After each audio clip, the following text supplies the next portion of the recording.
생물학자였던 슈투어트 에머리라는 사람이, 슈투어트 에머리라는 분이 스트레스가 단세포 생물에게 어떤 영향을 주는가에 대해서 실험을 했습니다. 그래서 한 수조 안에 기온과 습도, 물을 아주 최적화시킨 상태에서 아메바를 그 수조 안에 넣었습니다. 그리고 또 다른 수조에는 급격한 변화를 주어서 그 스트레스를 받는 환경을 만들어서 그 아메바를 넣었습니다. 그리고 실험을 한 결과가 참 의외의 결과가 있습니다. 그 결과는 스트레스를 받는 그 수조 안에 들었던 아메바가 도리어 좋은 조건에 있는 아메바보다 더 강하고 빨리 성장하는 것을 발견하게 된 거죠. 그래서 그 실험이 잘못된 줄 알고 계속 반복했는데 동일한 결과가 나오게 됩니다. 그래서 그 에머리가 그것에 대한 논문을 쓰는데, 현실화라는 제목의 논문을 쓰는데, 그 논문에서 이런 표현을 합니다. 가장 좋은 환경, 최적화된 환경은 생물을 퇴화시킬 수 있다. 도리어 어렵고 절망적인 역경이 때로는 생명체를 더 강하고 빠르게 성장하게 한다. 우리가 위기를 기회다라는 표현을 하잖아요.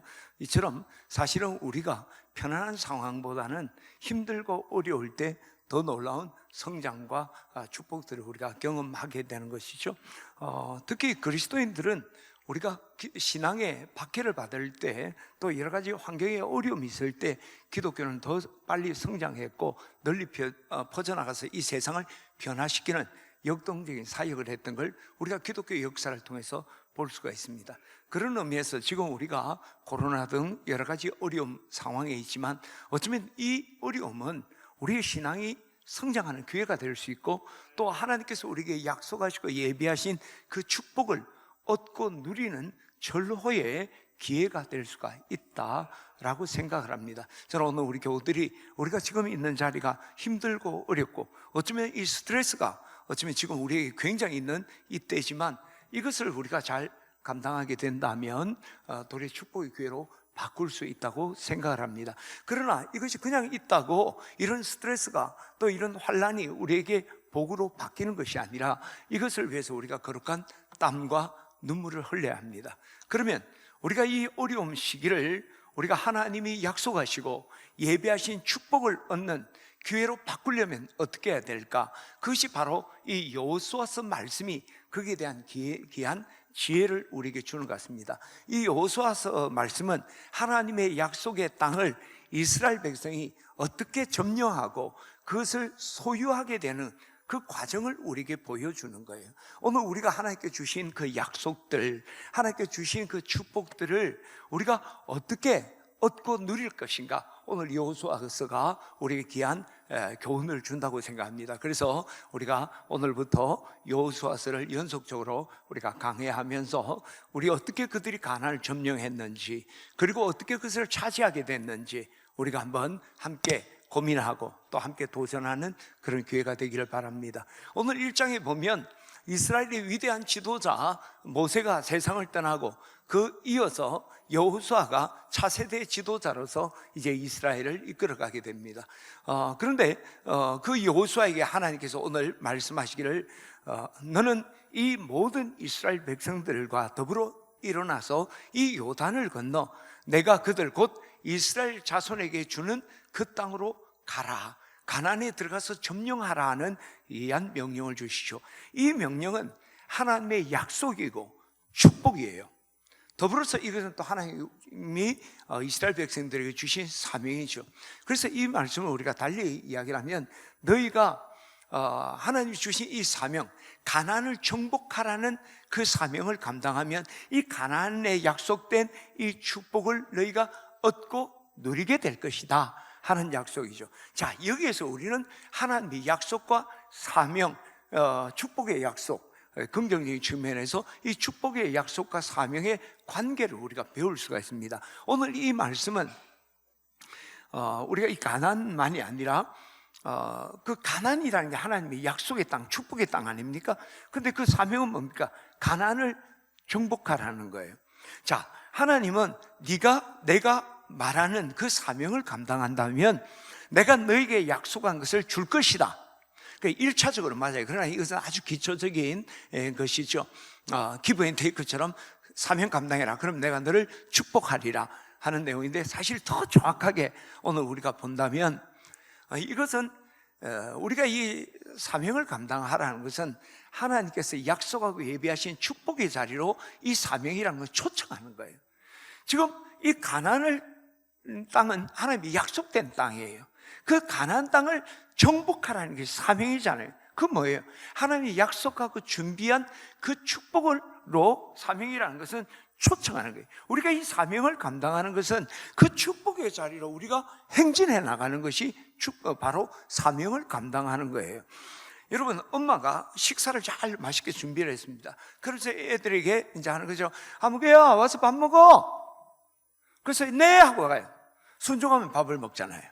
근데 엄마가 부른 것은 너 말 잘 듣는 게 아니라 밥 먹으라는 그 순종은 바로 그 위대한 식탁으로, 축복의 식탁으로 초청하는 거라는 거예요. 이게 하나님 우리에게 사명 주신 겁니다. 하나님이 내가 시키는 어떤 일을 잘하면 복을 준다는 게 아니라, 항상 하나님은 우리를 위하여 약속하고 예비된 그 축복을 향해서 자기를 찾는 자에게 상 주시는 하나님, 우리에게 항상 좋은 걸 주시기를 원하는 하나님이 그 만찬성을, 그 혼인잔치를 준비하시고 우리를 부르시는데, 그것을 사명의 형태로 우리에게 부르시는 거예요. 그러니까 하나님 우리에게 사명 주시는 것은 축복의 자리로 초청하는 것이고, 우리가 그 사명 감당하는 것은 축복의 자리로 달려가는 것입니다. 깨닫기를 축원합니다. 그리고 또 우리가 사명이라면 굉장히 뭔가 크게 생각하는데, 하나님 말씀에 순종하는 것, 사명 감당하는 것 똑같은 말입니다. 그러니까 약속이 성취된다, 사명을 감당한다, 꿈이 이루어진다, 순종한다, 다 같은 이야기예요. 그걸 다른 국면, 다른 측면에서 이야기할 뿐이라는 거죠. 따라서 우리가 하나님이 예비한 약속과, 그리고 그 축복과, 약속과 그 예비하신 것들을, 그 축복들을 누리려고 하면 하나님 우리에게 말씀하시는 말씀, 조금 더 좀 크게 이야기하면 사명을 우리가 감당하는 거예요. 그게 바로 우리가 하나님이 약속한 것들을 우리가 마음껏 얻고 누리는 귀한 축복의 길인 줄 믿습니다. 그런데 우리가 이 하나님 말씀에 순종하고 또 사명을 감당하려고 우리 몸부림치지만, 우리가 그것을 감당할 힘이 없다면, 우리가 순종할 힘이 없고 사명을 감당을 할 힘이 없다면 우리가 그것을 할 수가 없잖아요. 그런데 오늘 이 본문의 1장에서는 여호수아에게 가나안을 정복해라, 그것은 내가 너희를 위한 약속한 땅이다, 너 그 약속의 땅을 너희 차지해라 하는 말씀이에요. 근데 이 여호수아가 그것을 차지하려면 힘을 가져야 되는데, 오늘 본문을 통해 세 가지 가져야 될 힘을 소개하는 거예요. 본문을 통해 우리가 신앙의 열매를 맺고 여러분들이 그 사명을 감당하는 그런 힘을, 오늘 지혜를 오늘 본문을 통해 얻게 되기를 주의 이름으로 축원합니다. 자, 성경 6절을 우리 같이 한번 읽겠습니다. 시작. 강하고 담대하라. 내가 그들을 조상에게 맹세하여 그들에게 주리한 땅을 이 백성에게 차지하게 하리라. 오직 강하고 극히 담대하여 나의 종 모세가 내게 명령한 그 율법을 다 지켜 행하고 우로나 좌로나 치우치지 말라. 그리하면 어디로 가든지 형통하리니. 9절 시작. 내가 내게 명령한 것이 아니냐. 강하고 담대하라. 두려워하지 말며 놀라지 말라. 내가 어디로 가든지 내 하나님 여호와가 너와 함께하느니라 하시니라. 오늘 이 하나님께서 여호수아에게 가나안을 점령하라 명령을 하면서 계속 반복적으로 하는 말씀이 있습니다. 어떤 말씀입니까? 강하고 담대하라. 강하고 담대하라. 좀 이거 쉽게 이야기하면 배심을 가지라. 배심을 가지고 좀 해봐라. 배짱을 가지고 한번 해봐라 하는 말씀이죠. 왜 가나안을 정복하라고 하면서 그 담대함, 즉 배심을 가지라고 말씀했을까요? 그들이 지금 40년 동안 걸어온 광야는 전쟁터가 아니라 거친 황야일 뿐입니다. 그런데 이제 여호수아가 이스라엘 백성을 이끌고 들어가야 될 가나안 땅은 그 가나안 거민들과 싸워서 그것을 차지해야 되는 전쟁터란 말이에요. 이 전쟁을 하는 사람에게 담대함, 배심이 없으면 무서움과 두려움에 떨게 되죠. 그러면 그들이 이 전쟁에서 결코 승리할 수 없을 뿐만 아니라 전쟁을 시도도 하지 않게 되겠죠. 그래서 하나님은 여호수아에게 너희가 정말 이 가나안 전쟁을 하려면 먼저 담대라, 배심을 가져야 된다 라고 주님께서 말씀을 하시는 거죠. 그 실제로 이 여호수아가 이 전쟁에 승리했던 비결은 뭡니까? 말 그대로 담대함이 있었습니다. 배심을 가지고 말도 안 되는 그 전쟁을 완벽하게 승리로 이끌어가는 모습을 보죠. 여러분, 우리가 인생을 사는 동안에도 많은 위대한 열매들을 맺었던 성취를 하신 분들은 정말 담대함, 배심이 있는 사람들이었습니다.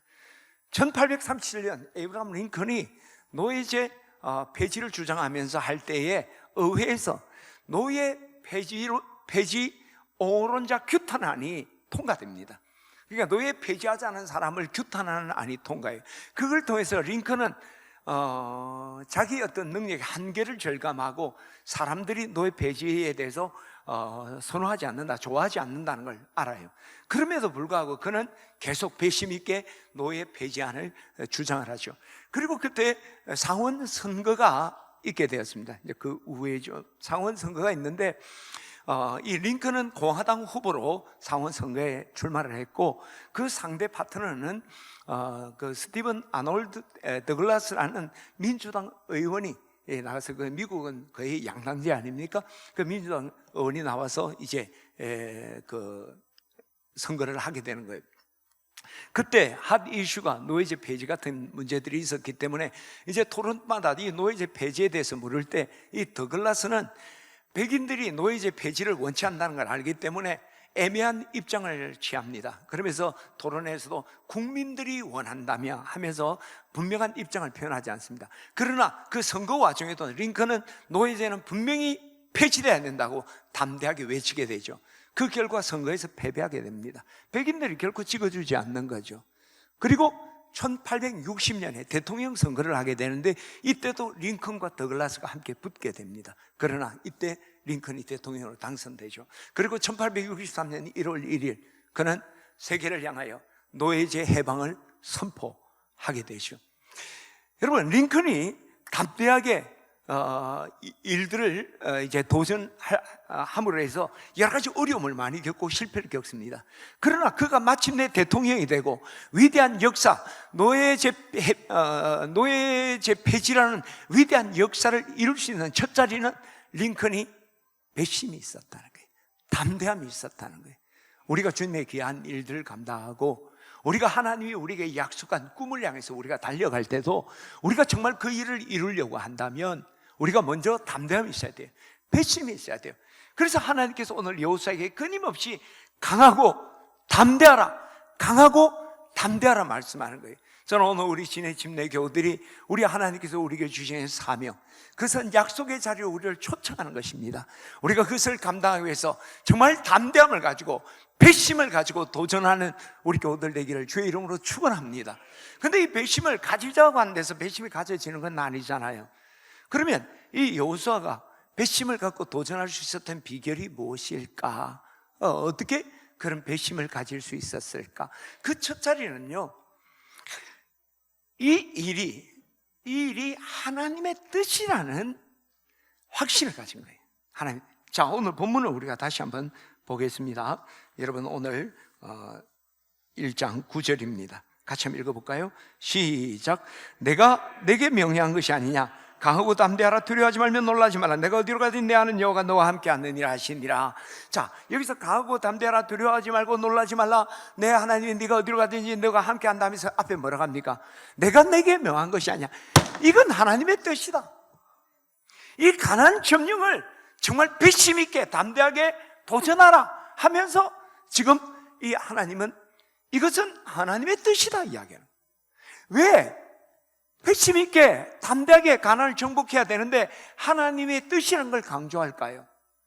여러분, 우리가 어떤 일을 할 때 담대하게 그 일을 할 수 있게 하는 가장 근본적인 원동력은 뭡니까? 일에 대한 정당성이에요. 이 일이 정당하다는 확신이 있으면 뭐든지 우리가 담대하게 정말 배짱 있게 할 수 있는 거죠. 그런데 이 일이 정당한 일이 아니다, 또는 정당성에 대한 확신이 없으면요, 이게 담대하게, 그때 담대하면 그건 사기꾼이든지 정신병자죠. 제정신이 아니죠. 우리가 여러분 어떤 일이든, 여러분 자녀들에게 무슨 교훈을 할 때도 마찬가지고 뭐 장사를 할 때도 마찬가지고 이 일에 대한 확신이 있으면요, 배심이 있게 됩니다. 이 일이 정당하다는 확신. 여호수아가 배심 가지고 하는 것은 이 일의 정당성에 대한 확신이 있었기 때문입니다. 자, 그런데 이 일에도 우리가 그러면 우리가 일에 대한 확신은, 정당성에 대한 확신을 갖게 하는 건 뭘까요? 특히 우리 그리스도인들이 하는 이 사역, 내가 하는 일이 정당한 일이다 하는 확신을 갖게 하는 게 뭘까요? 그것은 하나님의 뜻이라는 확신을 가질 때 갖는 거죠. 그렇잖아요. 하나님의 뜻보다 우리로 하여금 그 일의 정당성을 확보해 주는 게 무엇이 있겠습니까? 우리 하나님의 뜻은요, 그것은 우리가 다른 어떤 것과 비교할 수 없는 최고의 가치일 뿐만 아니라 그 하나님이 존재하신 하나님의 그 뜻은 그 자체로 온전하고 정당한 것이죠. 그래서 우리가 이 하나님의 뜻을 우리가 찾고 그 하나님의 뜻을 확신하게 될 때는 언제나 누구나 그리스도인은 담대해지게 되는 거죠. 여러분, 에브라임 링컨이 노예제 폐지, 여러분 정치인이잖아요. 정치인은 철저하게 포퓰리즘에 빠질 수밖에 없어요. 그래서 플라톤이 철인 정치를 강조할 때도 뭐랍니까? 포퓰리즘에 빠지게 하지 말고 지혜로운 철인들에게 정치를 맡겨라. 정치하면 표를 의식하기 때문에 포퓰리즘에 빠질 수밖에 없다, 뭐 그런 거 아니에요. 링컨 역시 정치인이었습니다. 그러나 그가 담대하게 사람들 다 싫어하고 선거에도 끊임없이 떨어지고, 그리고 폐지론자 규탄안까지 통과되고 하는 와중에도 배심 있게 도전한 이유가 뭡니까? 그가 노예제 해방을 선언하면서 했던 말이 어떤 말이냐면은, 하나님께서는 백인에게 자유를 주신 것처럼 흑인에게도 똑같이 자유를 주셨습니다. 오늘 즉시 이 이후로 모든 흑인들에게 영원히 자유를 선포하노라. 이것이 하나님의 뜻이라는 확신이 있었던 거지. 하나님의 뜻이니까 내가 이걸 통해 고생을 하는지 이걸 통해 어려움을 당해도 하나님의 뜻이라면 담대하게 나가는 거예요. 할렐루야. 저는 오늘 우리 진해 침례 교우들이 우리가 주님의 사명 감당할 때 먼저 이게 하나님의 뜻인가를 우리가 찾아야 돼요. 그리고 이게 하나님의 뜻이라면 그것을 굳게 잡는 거예요. 주님의 뜻이면 목에 칼이 들어와도 우리는 양보하지 않죠. 하나님의 뜻 아닌 것 같고 목숨 걸 필요는 없어요. 그러나 하나님의 뜻을 찾는다면 어느 누구나 담대해지리라 믿습니다. 또 한 가지, 오늘 이 본문을 통해서 우리가 여호수아에게 하나님께서 담대하라 하면서 또 그 담대함의 근거를 주신 게 있어요. 우리가 이 그리스도인들이 담대한 데에 있어서 정말 중요한 것은 하나님이 우리와 함께 한다는 거예요. 오늘 여호수아에게 담대하라고 하면서 하나님 뭐라고 합니까? 9절에 보면 하나님 함께하는 약속을 이야기하는 거예요. 내가 내게 명한 것이 아니야. 강하고 담대라. 두려워하지 말고 놀라지 말라. 내가 어디로 가든지 내가 너와 함께한다. 할렐루야. 그리스도인에게 우리 임마누엘 하나님이 함께한다는 이 사실보다, 이 진리보다 더 놀라운 확신이 어디 있습니까? 블레셋의 골리앗이 이스라엘 백성들 앞에 호령하고 있을 때 이스라엘 백성이 다 벌벌벌 떨고 있었어요. 하나님의 선민들인데, 그때 다윗은 담대하게 그저 물맷돌 5개 가지고 골리앗 앞에 당당하게 담대하게 정말 배짱을 가지고 배심을 가지고 나가는 거예요. 어떻게 나갈 수 있었습니까? 너는 칼과 창과 단창으로 내게 오지만 나는 만군의 여호와 네가 모욕하는 이스라엘 군대의 하나님의 이름으로 내가 나간다. 하나님이 나와 함께하고 그분과 함께 나간다면 네가 아무리 칼과 창을 가진 네가 거인이라 할지라도 나를 막을 수 없고 나를 두렵게 할 수가 없다는 것이죠. 할렐루야. 저는 이것이 오늘 우리 그리스도인들의 고백이어야 합니다. 이것은 오늘 우리 그리스도인들이 우리 가져야 될 확신이에요. 왜냐하면 하나님은 이 다윗에게만 또 여호수아에게만 함께 한다는 것이 아니라 내가 너를 떠나지도 않아요. 버리지 않을 것이다. 내가 너희와 항상 함께 할 것이다. 믿으시면 아멘. 우리 늘 하나님이 나와 동행합니다. 야곱은 브엘세바에 자기 아버지와 하나님이 함께 있다고 그랬어요. 생각했어요. 그러나 루스들역에서 하나님 만난 다음에 하나님이 여기 계셨구나. 그 말은 뭐예요? 하나님이 나와 함께 동행하시구나. 믿으시면 아멘. 이 확신을 가져야 됩니다. 그때 우리는 언제나 담대한 것이죠. 우리가 신앙의 여정을 가는 동안에 귀한 사역을 감당하는 어려움을 당하고 병을 만날 때도 우리는 그 병마 앞에서도 배심을 가지고 주님의 사명 감당할 때도 우리 배심 가지고 도전하게 될 줄 믿습니다. 우리 신의 침례 교우들에게 이런 하나님의 뜻을 찾고 그 확신의 줄을 붙들 뿐만 아니라 하나님이 함께한다는 이 진리 늘 기억하는 우리 교우들 되시기를 주의 이름으로 축원합니다. 두 번째, 이 여호수아가 가져야 될 힘은 무엇이었을까요? 7절을 우리 같이 한번 보겠습니다. 시작. 오직 강하고 극히 담대하여 나의 종 모세가 내게 명령한 그 율법을 다 지켜 행하고 우로나 좌로나 치우치지 말라. 그리하면 어디로 가든지 형통하리라.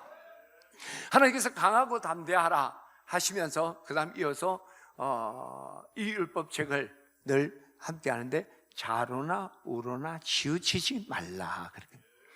여러분, 이 하나님께서 여호수아에게 가나안을 점령하라 하는 것은 그 가나안 땅을 차지해라, 그 땅을 내 거로 만들어라는 내용만 아니에요. 그 가나안을 차지할 뿐만 아니라 그곳에서 거주하게 될 이스라엘 백성들이 하나님 말씀에 순종함으로 그 땅을 하나님의 진정한 통치가 이루어지는 신정왕국, 하나님의 나라를 만들라는 거예요. 단순히 땅을 빼앗는 것이 아니라 그 땅에 하나님의 나라, 하나님의 말씀이 순종하는, 하나님의 말씀에 순종하는, 다르게 말하면 하나님의 통치가 온전히 이루어지는 하나님의 나라를 만들라. 그러려면 어떻게 해야 돼요? 그 가나안에 들어간 이스라엘 백성들이 세상의 유혹이나 또 시류를 따라 흔들리지 않고 하나님의 말씀을 중심으로 하고 그 말씀을 뚝심 있게 지켜 행하는 거죠. 그래야지 하나님의 통치가 이루어지는 거 아니에요. 그래서 좌로나, 이 하나님 말씀에 좌로나 우로나 치우치지 말라. 이것은요, 오늘 우리가 주님의 사명을 감당할 때도 동일하게 적용돼요. 우리 하나님의 사명 감당할 때도 네가 좌로나 우로나 치우치지 말라. 이걸 쉽게 이야기하면 뚝심 가지고 끝까지 포기하지 말고 나가야 된다. 할렐루야. 저는 오늘 우리 교우들이 우리 신앙에 이런 뚝심들 필요해요. 여러분, 우리 인생을 살아가는데도 성공하신 분들을 보면 공통점이 뚝심의 사람들이었습니다. 뚝심을 딱 가지고 살아가는 거죠. 하베이 메케이라는 분은 이런 이야기를 합니다. 경험을 통해 나는 끝까지 버티는 것이 성공이라는 사실을 배웠다. 내 인생의 경험을 통해 내가 배운 사실은 끝까지 버티는 것이 성공이다. 할렐루야. 여러분, 우리나라 문학작품의 정수를 이야기하라면 여러분 무엇을 이야기하십니까? 어떤 작품 하나 이야기하면? 그렇죠? 여러분 잘 아는 것처럼 박경리의 토지. 이 박경리의 토지의 주인공은 최서희라는 한 여인을 중심으로 이제 그 소설이 이제 전개가 되는데, 역사적 배경은요 1897년 한가위로부터 해서 1945년 광복때까지 이제 그 역사적 배경이에요. 여러분, 그 시대가 어떤 시대입니까? 동학혁명이 일어났죠. 신분철폐가 이루어지고 외세 침략이 있었고, 그리고 그 개혁과 보수의 첨예한 대립이 있었던, 그리고 일본 제국주의 세력이 우리나라를 침탈했습니다. 그리고 민족주의 운동이 일어났고 독립운동이 일어났고 광복이 있었던 반만년 역사 가운데 가장 격변기를 겪었던 것이 바로 그 시대예요. 그 격변기를 그 배경으로 해서 제스이라는 여인이 겪었던 그런 것들을 기록했죠. 그런데 이 작품은요 그냥 몇 년에 기록된 게 아니라 1969년부터 1995년까지 26년간 원고지 200자 원고지를 해서 4만 여장에 이르는 그런 방대한 작품이죠. 그리고 이것이 그냥 긴 시간 그런 방대한만이 아니라 이 박경리 선생님이 생애가 오롯이 거기에 다 들어가 있는 그런 이야기합니다. 내가 글 쓰지 않는 나의 삶의 터전은 없었다. 내 삶의 자리 중에 글을 쓰지 않았던 자리가 없을 만큼 나는 글로 이 토지에 나의 인생을 던졌다. 그가 암이 걸려서 붕대로 가슴을 안고 두르고 있을 때도 그는 이 집필 활동을 쉬지 않았던 거예요. 이 우직함, 이 뚝심이 바로 토지라는 정말 우리 한국의 위대한 작품을, 어쩌면 그것은 하나의 소설이 아니라 우리 한국의 역사를 하나 우리에게 소개하는 아픔을, 우리 한국의 한을 드러내는 작품이 아니었는가 생각을 합니다. 이처럼 여러분, 위대한 문학들, 작품들, 웹스터 사전, 여러분 뭐 잘 아시죠? 그 사전이 만들어지는데 36년이 걸렸습니다. 책 좀 읽고 역사를 좋아하는 사람은 로마의 흥망사 다 그것을 귀하게 여기죠. 왜냐하면 그 로마의 흥망사가, 로마가 세계를 지배했기 때문에, 세계사의 중심에 로마가 있기 때문에 로마의 흥망사가 기록되는 데는 기본슨이 그걸 썼잖아요. 그 기본슨이 그걸 쓰는, 기본스가 그걸 쓰는데 26년이 걸립니다. 위대한 작품은 뚝심의 결과라는 것이죠. 잔재주를 부려서 성공하는 것이 아니라 뚝심이 바로 성공에 맺게 되는 시합과 같은, 그림과 같은 것이라는 것이죠. 우리 인생도 마찬가지입니다. 인생의 성공도 뚝심을 통해서 우리가 인생의 열매들이 얻게 된다는 겁니다. 어떤 그 농구팀의 코치가 선수들을 모아놓고 이야기를 합니다. 선수들에게 이제 좀 이렇게 도전하기 위해서요. 마이클 조던이 포기한 적이 있는가? 애들이 이제 포기하고 게을리하니까 없습니다. 그러면 비행기를 맡았던 라이트 형제와 무하마드 알리가 포기한 적이 있느냐? 없습니다. 그럼 맥켈리스트가 포기한 적이 있는가? 그러니까 아이들이, 맥켈리스트가 누구예요?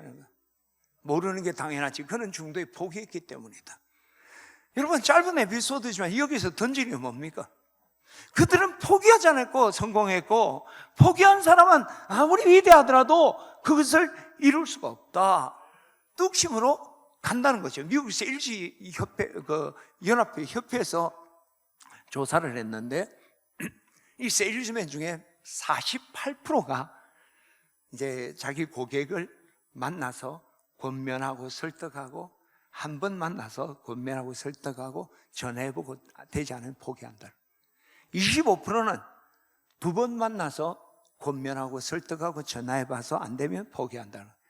그리고 15%는 3번 정도 만나서 권면하고 설득하고 전화해봐서 안 되면 포기한다는 거예요.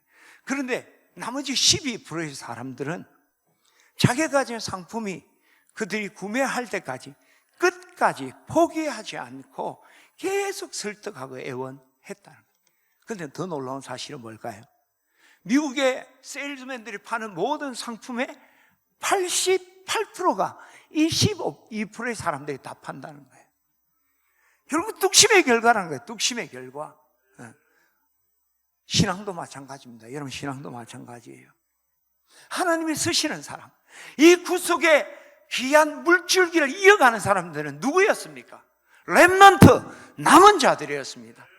어떤 환난과 어려움이 있어도 뚝심을 갖고 버텼던 사람. 그렇잖아요. 오늘 이 교회를, 오늘 이만큼 이렇게 아름다운 교회를 세운 것은 누굽니까? 한순간 한순간 귀하게 헌신한 분들 필요했습니다. 중요해요.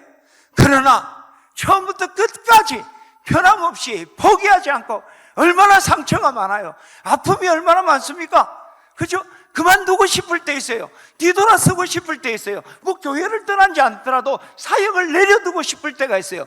그러나 뚝심을 가지고 그 자리를 지켰던 사람이 오늘 이 교회의 거루턱입니다. 할렐루야. 그래, 이사야 6장 13절에 보면 그 중에 10분의 1이 남았을지라도 그것도 황폐게 될 것이나, 상수리나무, 밤나무, 상수리나무가 배임을 당해도 그 거루터기가 남아있는 것처럼 이 땅의 거룩한 씨가 이 땅의 거루터기니라. 믿으시면 아멘. 끝까지 뚝심을 가지고 남아있는 그들. 세상에도 한우물 파라 그러잖아요. 지구는 둥그니까 물 나올 때까지 파면 그게 뭐 언젠가 나오겠죠. 그죠? 세상에 하는 말이에요. 우리는 신앙인입니다. 우리 하나님이 주신 이 사명, 어떨 때 힘들고 어렵고 환난이 내게 오고 상처가 있어요. 내 신앙의 여정도 마찬가지입니다. 여러분이 암병 걸려서 사람이 다 죽는다고 그래요. 그때도 우리는 포기하지 않습니다. 하나님이 그만 오라 하면 가기 싫어도 가야 돼. 그러나 하나님이 부르기 전까지는 하나님 내게 주신 사명을, 내 생명을 지키기 위해서 뚝심 가지고 끝까지 버티고 가는 거죠. 할렐루야. 여러분, 우리가 숨이 꼴까닥 넘어가는 그 순간에, 그렇죠, 우리가 심정지 일어나면 죽잖아요. 근데 심정지 가운데 살아난 사람이 뭡니까? 끝까지 마지막 호흡의 줄을 놓지 않는 거예요. 그러나 그 줄 놓아버리면 가는 거죠. 그래서 대다수 저는 목사니까 제 손잡고 돌아가신 분 많아요. 그리고 부모님들이 마지막 먼 곳에 있는 자녀 올 때까지 그냥 버티다가 자녀들 오고 보면 바로 돌아가시잖아요. 뭐예요? 그래서 자식 올 때까지 생명줄 잡고 있었다. 뚝심이에요. 저는 오늘 우리가 이 신앙의 여정, 하나님이 약속한 것, 하나님 주신 사명 감당하는데 정말 이 뚝심을 가지고 여러분이 포기하지 않고 끝까지 달려가는 사랑하는 우리 모든 성도들 되시기를 주의 이름으로 축원합니다. 근데 이 뚝심이 쉽지 않잖아요. 저도 뚝심을 가지고 한다 하지만 내가 순간순간 마음이 무너질 때, 그럴 때가 얼마예요? 중간에 포기하고 싶고 절망하고 주저앉고 싶고, 그렇죠? 근데 이 여호수아에게가 그 뚝심을 가지고 끝까지 갈 수 있었던 비결은 뭘까? 또 하나님이 그 뚝심 가지라고 하나님 주신 하나님 것은 무엇일까? 그것은요, 여러분 우리가 이 사명을 감당할 때, 또 하나님 약속을 위하여 우리가 달려갈 때 우리가 포기하지 않고 끝까지 가게 하는 가장 큰 원동력은 이 일은 반드시 성취된다 믿음을 갖는 거죠. 이 일은 반드시 성취된다. 하나님이 주신 사명이라면 이 사명은 반드시 성취된다는 확신을 갖는 거예요. 여호수아가 가나안에 들어가서 첫 전투가 여리고성 전투 아닙니까? 크고 견고한 성읍을. 근데 그 하나님의 그 전쟁의 방법은 참 특이해요. 하루에 한 바퀴씩 그냥 돌아라는 거예요. 사람 정말 돌게 만드는 거지. 7째 날 7바퀴 돌고, 근데 돌면서 말도 하지 말아요. 가다가 성을 한 번씩 발길질 하든지 삽질을 했으면 그래도 그것도 말도 안 되는 일이죠. 그래도 가능성인데 말하지 말고 한 바퀴씩 돌아라. 그리고 7일째 13바퀴 다 돈 다음에 내가 신호하면 와! 하고 외치면 성이 무너지리라. 말도 안 되는 이야기를 하는 거예요.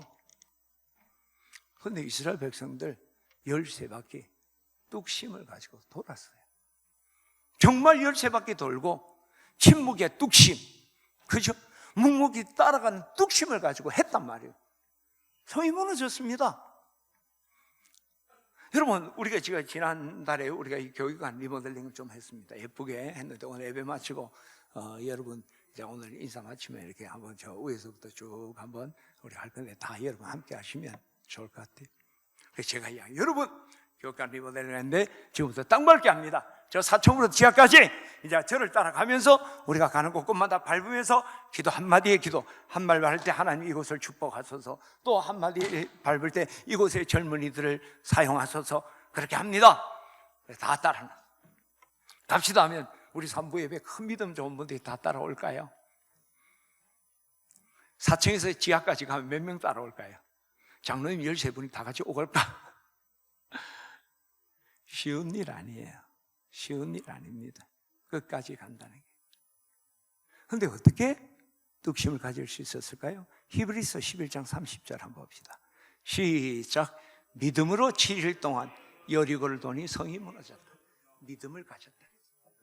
하나님이 하라니까 말 안 되는 이야기 같은데 끝까지 한번 해보자. 하나님이 하라면 반드시 된다. 할렐루야! 이 믿음이 있는 거예요. 마가복음 7장에 보면 수로보리게 여인이 나와요. 딸이 귀신 들려버린 거야. 그래서 예수님께 데려와서 귀신을 쫓아달라는 거예요. 그런데 예수님은 눈길 한번 안 주시네? 그래도 막 끈기 있게 따라붙은 거예요. 그러자 예수님에게 딸을 고쳐다니까 예수님이 돌아보면서 가슴에 비수를 꽂는 거예요. 자녀들의 떡을 개들에게 주임이 마땅치 않다. 와, 참 말을 해도 참 모질게 하신다. 참 그래.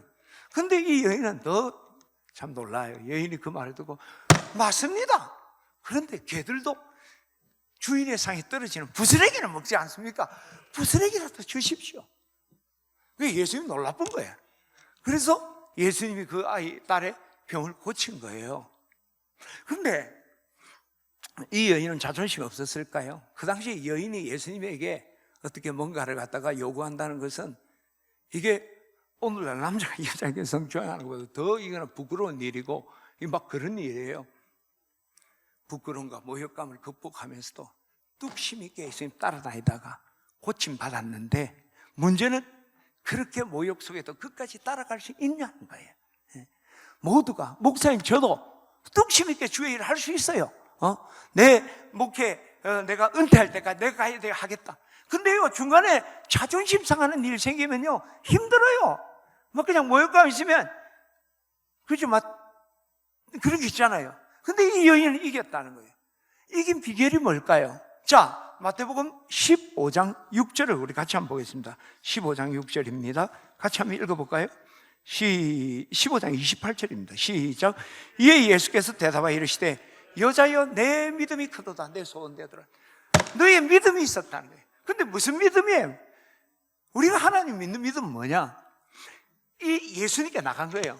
예수님이 허락하시면, 예수님이 하시고자 한다면 내 딸 100% 고침받는다. 확신이 있어요.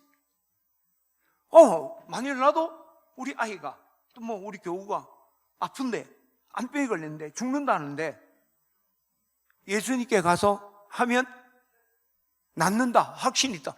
그런데 예수님이 네 보고, 야, 이 자식아, 이놈의 새끼야. 그래도 갈 수 있지. 왜? 욕 한번 들으면 장수할 텐데, 뭐, 욕 한번 먹는 게 뭐야. 가서 고침을 받을 수 있는데, 할렐루야.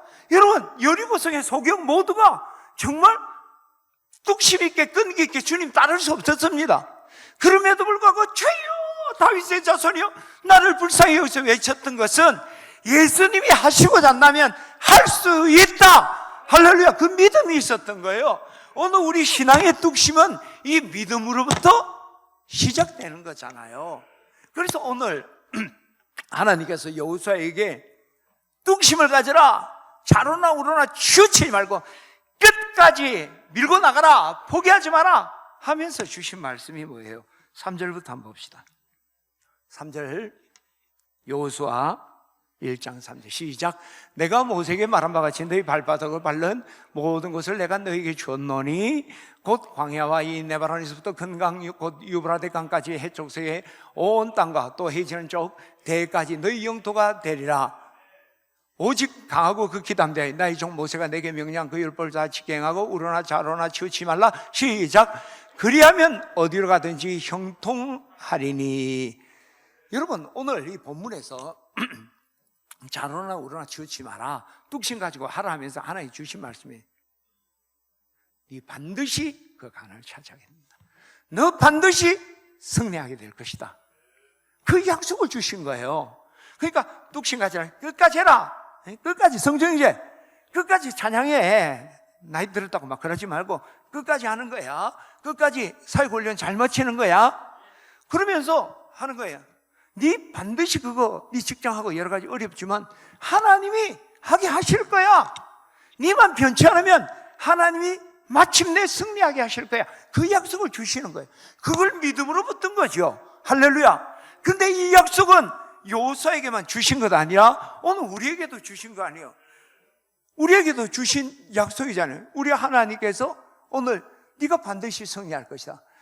하나님은 사람이 아니시니 거짓말하지 아니하시고 인생이 아니시니 후회가 없으시도다. 어찌 그 말씀하신 것을 행치 아니하며 그 하신 말씀을 실행치 아니냐. 이 사명을 감당하는 자에게 약속한 그 약속 하나님이 반드시 이룬다. 그 약속이 뭡니까? 우리에게 사명을 주신 바로 그 하나님은 사명 감당하라고 사명만 던져주는 분 아니라 그 사명과 함께 사명을 감당할 힘, 능력을 주셔서 그걸 이루게 한다는 거예요. 우리 사역자만 하면서 이거 많이 외웠잖아요. 믿음이란, 우리에게 사명을 주신 바로 그 하나님이, 딱 같이 읽어요. 시작. 믿음이란 우리에게 사명을 주신 바로 그 하나님이 또한 그 사명을 성취하도록 공급하시는 하나님을 믿는 것이다. 믿으시면 아멘. 이 믿음이 우리에게 있으니까 뚝심이 있는 거죠. 지금 어려워도 결국 나는 승리한다. 할렐루야. 결국 나는 승리한다. 오늘 이제 오케스트라가 이렇게 멋지잖아요. 우리 성가대도 하더라도 이렇게 멋있게 했으면 좋을 것 같아. 할렐루야. 인상들이 왜 변합니까? 할렐루야. 이분들이 참 2부 3부 똑같이 지금 많은 분들이 2부 오케스트라 따로 있고 3부 따로 있는데 같이 하는데 교회학교 교사도 있고 막 진짜 힘들게 하는데 박수 한번. 자, 우리 권성호 목사님은 여기는 아마추어도 있고 전문인도 있어요. 자, 이제 우리 권성호 목사님은 이제 이게 가르치는 선생님, 교수님이잖아요. 그러면 이 전문인으로서 이 아마추어를 가르칠 때 어떻게 해야 될까? 헛배 뛰시는 거예요. 미치고 환장하고 볼짝 뛸 일들이 있을 거예요. 권 목사님 인격이 되니까 괜찮겠지만 우리 같으면 난리나. 근데 끝까지 하는 거예요. 하나님이 이 찬양을 위해 이 앙상블을 하나님이 온전케 하신다 확신이 있으니까 이 사람은 뭔가 응감이 떨어지는 것 같은데 하나님이 이 사람을 바꿔서 좋은 찬양대 성가대원을 만드신다는 확신이 있으면 어때요? 끝까지 하는 거지. 예. 근데 우리 하나님 우리에게 이 약속을 했단 말이죠. 반드시 이룬다. 저는 오늘 우리 진해 침례교우들이 여러분 사명 감당할 때 하나님이 약속하신 것을 바라보며 도전할 때 여러분 이 믿음을 가지십시오. 반드시 하나님이 사명 주신 것 하나님의 때에 반드시 이룬다. 이 믿음 가지고 뚝심 가지고 포기하지 않고 끝까지 달려가는 우리 교우들 되기를 축원합니다. 자, 마지막 한번 볼까요? 자, 18절을 우리 한번 봅시다. 시작. 이 율법을 내 입에서 떠나게 말미하며 주야로 그것을 묵상해 그 가운데 기록한 대로 다 직행하라. 그리하면 내 길이 평탄하게 될 것이요 내가 형통하리라. 하나님이 주신 사명 말씀을 끝까지 하라는 것이요 다 직행하라. 그건 뭐예요? 조금 나오죠. 마지막까지 뒷심을 발휘해서 마지막에 스포트를 내서 그 일을 완수하라. 여러분 위대한 그 일들의 온전한 열매가 완성되는 것은요 배심으로 시작해요. 뚝심으로 밀고 가요. 뒷심 없으면 안 되는 거예요. 밥을 다우도 뜸 안 들여버리면 마지막 손질이 잘못되면 안 되는 거죠. 그렇죠? 이 마지막 뒷마무리 뒷심이 그것을 이루는 거예요. 여러분 1992년 바르셀로나 하면 딱 떠오르는 건 누구예요? 몬주익의 영웅 황영조 생각나잖아요. 그죠? 그 황영조가 이제 42.195km로 막 달려가는 거예요. 달려가는데 처음에는 선두그룹, 원래 마라톤 할 때 처음부터 막 뛰어가는 게 아니거든요. 하다가 이제 거의 30km, 40km 이제 넘어가기 시작할 때 그가 이제 두 사람, 일본 선수 모리시타와 이 황영조, 갑자기 이름 생각 안 나. 황영조가 하는데 이 몬주익 언덕이요 굉장히 고바이라서 힘들게 올라가서 그래서 이거는 이제 언덕에서 이제 내려오는 장면이에요. 거기서 마지막 스포트 모리시타를 따돌리고 스타디움으로 들어가게 되는 골드 메달. 1936년 8월 9일 날 송기정 선수가 1장기 타고 올림픽 금메달을 땄는데 그걸 56년 만에 태극기를 달고 그가 바르셀로나 스타디움으로 들어가서 정말 태극기를 높여 영광이 돼요. 이게 이 마지막 장면을 보면 집에 가서 인터넷으로 보세요. 지금 내가 지시한 장면하고 좀 다른 게 나오는데 계속 모리시다가 앞에 갔어요. 그리고 점점 가서 보조를 유지다가 몬주익 언덕 내려오면서 나는 그때 그 직접 봤었어요. 바르셀로나 갔다는 게 아니고 텔레비를 직접 봤어요. 뒷심이죠, 뒷심. 여러분 우리가 이 뒷심이라는 게 참 우리 인생을 사는 동안에도 뒷심이라는 게 참 중요해요. 많은 분들이 배심 있게 뚝심 있게 하다 뒷심에서 여러분 인터넷 갔다 한번 쳐보세요. 내가 이 자료 찾는다고 막 여러 군데를 봤었는데 그 꼬린지에 막 달려 들어가서 그때가 이제 이게 또 하다가 다른 사람이 새치게 하고 자기 2등 되는 그런 것도 많아요. 가다가 막 다리 걸려가 엎어지고 마지막에 골이 내야지 금메달이잖아요. 1등으로 들어가는 거. 저는 오늘 여러분들이 사명 감당할 때 여러분 뒷심, 여러분 사역, 오늘 하루 그리고 하루를 마칠 때 정말 멋지게 마쳐야 돼요. 마지막 불꽃, 그죠? 나는 늙어서 죽는 게 아니라 닳아서 죽겠다는 거지. 예? 내가 못 쓰게 되고 그냥 그게 아니라 내 인생이 다 닳아서 수가 다 찼단 말이에요. 그래서 완전히 닳고 내 사용할 걸 다 불태우고 나는 죽겠다. 할렐루야! 그런 경우들 되기를 축원합니다. 마지막 스포트를 내고 싶은데 스포트 내는 게 힘들잖아요. 그죠? 젊을 때 한철이고 그리고 이제 뭐 마무리 되려고 하면 그죠? 여러분의 종강을 앞두면 뭔가 이게 흐트러지고 뭐든지 한 해가 마무리될 때 잘 안 돼요. 그런데 이 마지막 스포트를 낼 수 있었던 비결은 무엇일까? 여러분 잘 기억하세요. 여러분 마지막 스포트를 내려면요 지금 오늘 이 하루 1년 내 인생, 내 사역이 이게 마지막 마침표가 아니라 이 사역 위에 더 위대한 사역이 있다. 내 생애가 끝나는 것이 아니라 이것은 단막극이 아니라 연속극이라는 사실을 우리가 기억하는 것이죠. 여러분 혼자 달리는 사람들은요 꼬리 지져가면 느슨해져요. 그러나 여러분 릴레이 하는 사람들 어때요? 마지막 순간까지 내가 한 발짝이라도 더 앞서가 주면 다음 선수가 조금 더 앞서갈 수 있으니까 하여튼 쥐어짜면서 그냥 마지막까지 달려가는 거예요. 우리 인생은 이런 릴레이라는 것을 오늘 우리가 기억해야 되는 거죠. 랜디 포치라는 분이 있었는데, 이분은 카네기 대학에 카네기 맞죠? 이 강대상에 있으면 자꾸 원고를 의식하게 되는 내가 카네기 멜론 대학의 컴퓨터 공학과 교수예요. 근데 그가 2007년 9월에 마지막 강의를 하게 돼요. 왜냐하면 췌장에 암이 있는데 그게 이제 말기 암이 돼서 사형 선고를 받은 거예요. 그래서 그가 이제 마지막 강의를 하게 됩니다. 이제 학생들도 가는데, 근데 그 췌장암 말기로 해서 자기가 사형 선고를 받은 사람인데 그 얼굴에 우울함이 하나도 없어요. 도리어 탁월한 연설을 하고, 그리고 그에게 유머 감각을 막 발휘를 하면서, 그러면서 학생들이 당신이 보는 것은 내 췌장 안에 있는 종양 덩어리입니다. 의사들은 내게 3개월에서 6개월밖에 살지 못한다고 합니다. 근데 나는 지금도 한 팔로 팔굽혀펴기를 할 만큼 힘이 있습니다. 그런데 의사는 죽는다고 합니다. 어쩔 수 있겠습니까? 없죠. 근데 지금 만일 여러분 손에 카드의 패가 있는데 그것을 더 이상 바꿀 수 없다면 어떻게 해야 되겠습니까? 이 카드를 가지고 이 게임을 얼마나 재밌게 진행하고 또 보낼 수 있는가를 생각해야 되지 않습니까? 췌장암이라는 거, 이걸 고칠 수 없고 내게 주어진 이게 운명이라고 한다면 그것을 위해서 후회하고 낙담하고 포기하는 것이 아니라, 나는 내 남은 생에 마지막 내 죽는 나에게 3개월이든 한 달이든 나는 최선을 다해 살아갈 겁니다. 그러면서 학생들에게 상황을 받을 때 결코 포기하지 마십시오. 절망하지 말고 도리어 마지막 순간에 최선을 다하십시오. 그러면서 그가 남은 생애를 어떻게 살아갈 것인가를 고백합니다.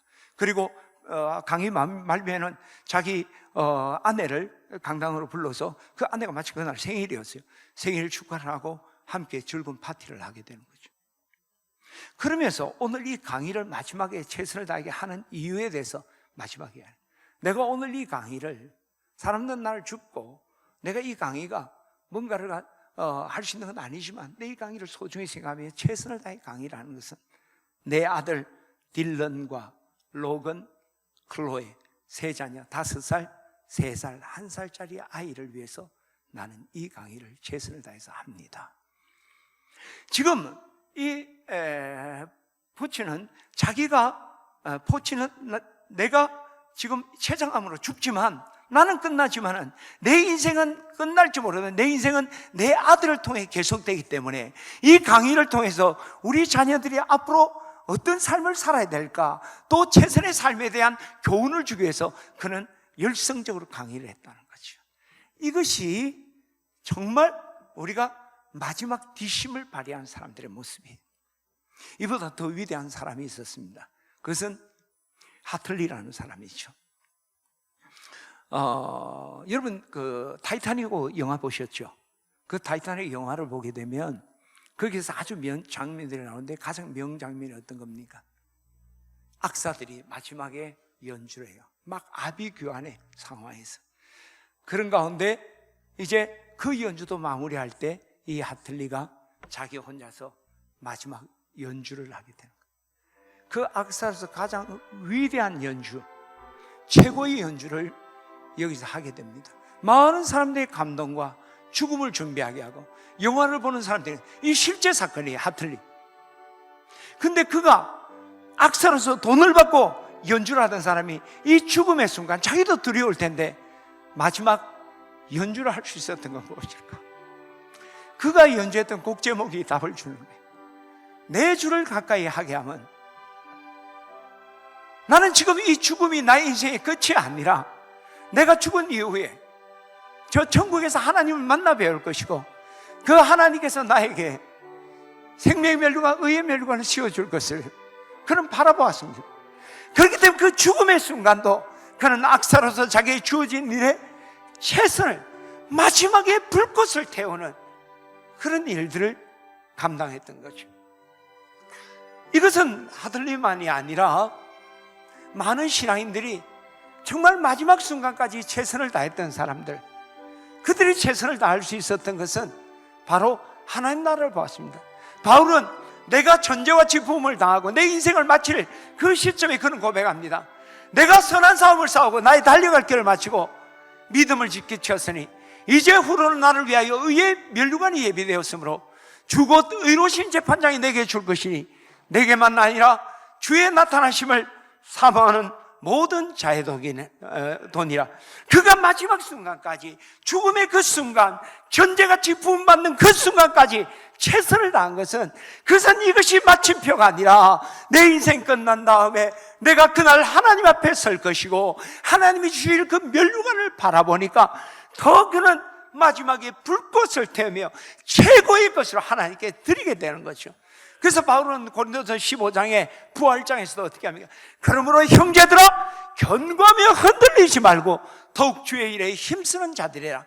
이는 주 안에서 너희 수고가 결코 헛되지 않은 줄 압니다. 죽음으로 끝나는 것도 아니다. 부활 때 하나님이 거기에 대해서 상급을 주시고 공력 따라 심판하실 것이다. 그걸 바라보니까 마지막까지 견시하며 흔들리지 말라고 권면하는 것이죠. 오늘 우리도 마찬가지입니다. 오늘 이 하루가 끝나는 게 아니라 내일이 준비되고 1년이 마치면 내년이 있고 이 사역이 마치면 다음 사역이 준비되고 내 인생 마치는 날, 그것으로 내 인생 끝나는 것이 아니라 그날 우리 하나님 앞에 섰을 때 하나님이 잘했다, 충성된 종아, 우리를 안아주시고 우리에게 면류관 씌우시고 우리를 쓰다보시는 그날을 우리가 바라본다면 지금 힘들고 어려워도, 내가 어쩌면 죽음이라는 것이 내 앞에 왔다 할지라도 나는 마지막 죽는 내 마지막 호흡 한 호흡이라도 끝까지 최선을 다하는 우리 마지막 스포트를 내게 될 줄 믿습니다. 이번에 우리 김영순 집사님 우리 곁을 떠났습니다. 제가 김영순 집사님과 오랜 신앙생활을 같이 했습니다. 김영순 집사님의 신앙생활이 뭐 좋았을 때도 있고 나빴을 때도 있지만 지금이 영적으로 가장 참 아름다운 때였어요. 근데 나이도 젊은데 갑자기 부름 받았어요. 나도 이해 안 되고 힘든데 우리 집사님이 왜 의인이 죽습니까? 왜 죽어야 됩니까? 암병이 걸려서 그런 것도 아니고 이것 이해가 안 된다는 거예요. 제가 말씀을 묵상하는데 하나님 저에게 깨달았어요. 의로운 사람이 왜 죽습니까? 아니야. 신앙의 가장 믿음 좋을 때 내가 불렀어. 가장 아름다울 때 불렀어. 죽음이 불행이 아니잖아. 천국에 소망이 있잖아. 그 천국에 상급이 있잖아. 가장 좋을 때 불렀어. 내가 할렐루야 했습니다. 여러분, 오늘 우리가 기억해야 합니다. 여러분, 신앙의 하향점을 지을 때, 하향 곡선을 지을 때 우리가 주님 부름받고 하는 것이 아닙니다. 내 인생의 가장 신앙의 절정, 내가 최고의 정점에서 하나님 앞에 서는, 그것은 불행이 아니라 저 천국을 우리가 바라본다면, 하나님의 상급을 바라본다면 마지막까지 더 힘을 내서 내가 한 걸음이라도 1분 1초라도 더 빨리 달려가게 될 줄 믿습니다. 저는 오늘 우리 시내 침례 교우들이 여러분의 하루와 여러분의 사명과 여러분의 인생을 마칠 때 하나님 배심을 가지고 도전하고 뚝심 가지고 밀고 갈 뿐만 아니라 여러분의 뒷심, 마지막 스포트에 여러분 최선을 다할 때 우리 하나님 앞에 선 그 면류관을 받는 사랑하는 우리 모든 진의 침례 교우들 되시기를 주의 이름으로 축원합니다.